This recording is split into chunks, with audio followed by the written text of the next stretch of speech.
Science is the same of that of a lens. Here's a simple example. So if you're looking at Chicago here, just maybe now you can just see the top of the Sears Tower, and if our simulated temperature inversion moves into place, hopefully now you can see pretty much all of Chicago, see all the lower buildings, including what's at ground level.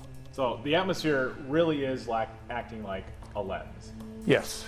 Again, based on that imagery that I saw looking 46 miles across versus 0.6 miles across, I really do believe that, just like the experts said, the globalist guys, these are people who believe in the globe now.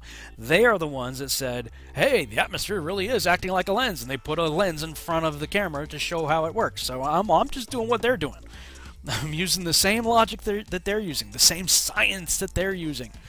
And, science is all about testable, observable, and repeatable data, right? So to alleviate the problem of distorting the edges because the magnifying glass ring is too small, I went on Amazon and I got these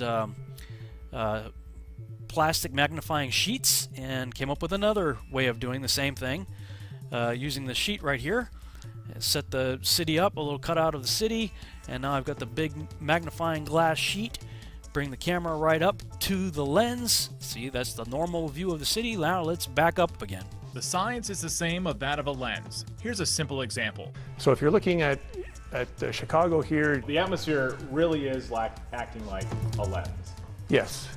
Atmosphere really is acting like a lens, and this is how much of the city is missing due to the lensing effect, the magnification of the atmosphere.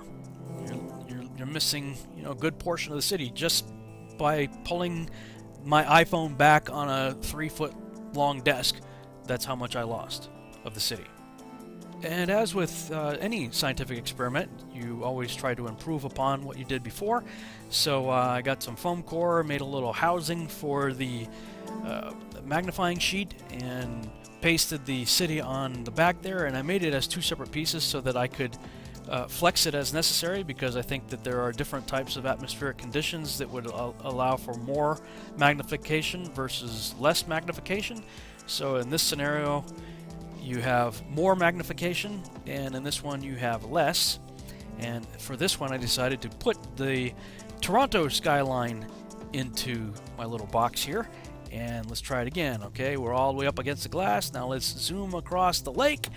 And wow, look at that. The lower portions start to disappear. Now let's zoom back in to get a little closer to the one that Captain Baltard was talking about here. And wow, look at this. Here's his image on the right, and here's my image on the left. Missing the lower portions of the city had nothing to do with curvature whatsoever. And this, of course, is my answer to the meme that you've all seen being passed around on Facebook, showing the missing part of buildings is absolute proof of the curve. No, not really. But, okay, here's the part I really wanted to show you guys.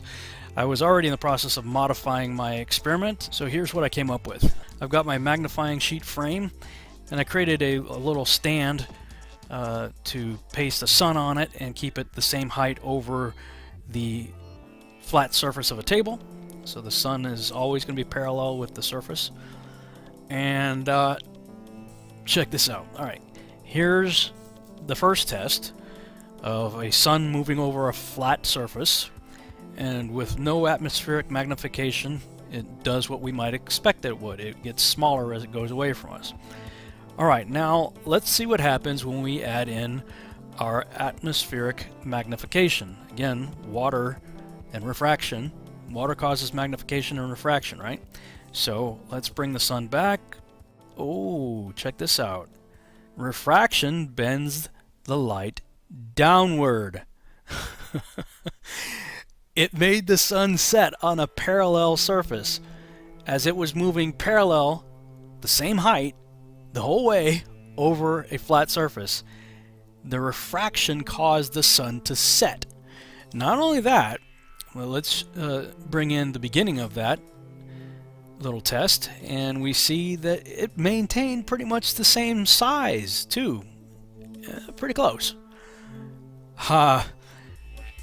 And of course that's because as it's moving away, the magnification is still taking place. And so even though the sun's further away than it was in the beginning of the test, the magnification basically preserved the same size, and the refraction made it set.